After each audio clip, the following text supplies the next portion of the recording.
and no question in my mind that CLINAM is the best one. Has the most of the people coming from many fields, and I think that's really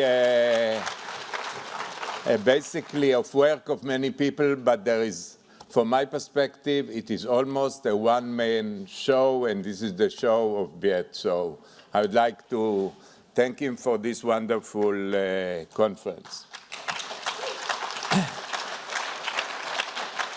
The other nice thing I'm really enjoying here every time, as we would say when we were teaching, when I was teaching in the US, I wonder why every year I look at the audience, they look younger.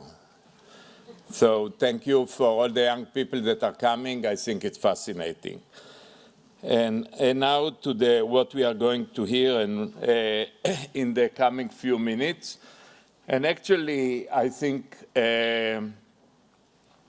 it's really exciting for me to deal with this topic. I'm coming from the drug delivery. I'm coming from the low molecular weight molecules and encapsulated in liposome.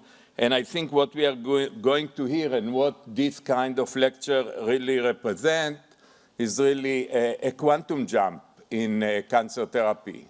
You know the theory about how science developed, and there is, people believe that it's evolving evolution, and other people believe it involved revolution. I think we see here the mixture in this meeting, but I think what we are going to hear really now is the revolution.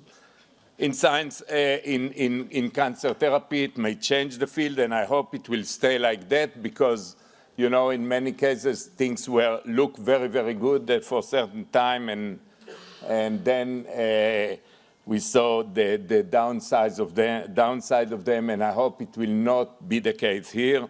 And as far as it seems, this is not the case. So as you can see here, we're dealing with a very special topic, and our speaker, I made one slide that actually showed the story, all this, we're dealing with the CARPOD idea, how you can modify the immune system to do the things you want it to do in order to actually help you with curing cancer. I have to say one thing. I mean, all is here in the slides. I don't want to really deal with it, and you can see the prizes, and there are many, if you look at the internet, that Dr. Carl June got. And I think what we talk about is towards synthetic biology with engineered T cells.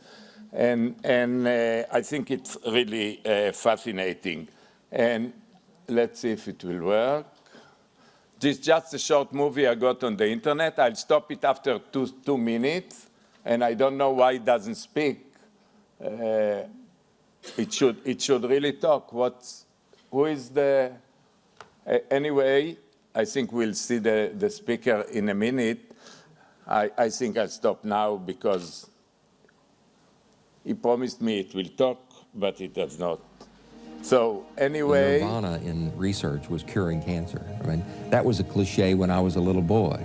And here we are at the doorstep of finding a cure for cancer.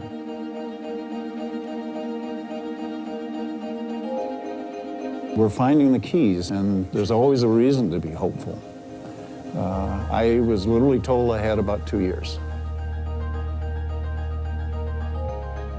Normally, the job of the immune system is to attack... I think I'll stop here. That's enough. You will hear it from him. You'll do it much better than this movie. I would like to call the speaker. And I'm really looking forward very much to your lecture. One last thing, because I leave the podium, is that I think one of our rules here as people developing the nanodrugs, that I think with the help of nanodrug that can be used, a very toxic drug, actually in a way that will not interfere too much with the immune system, we have now the option finally to do a very combined therapy, combining the wonderful novel immunotherapies with a novel approach of nanodrugs and nanomedicine, and I think this will help us to come closer to the really a cure of, or at least taming the tumor. Thank you very much. Thank you.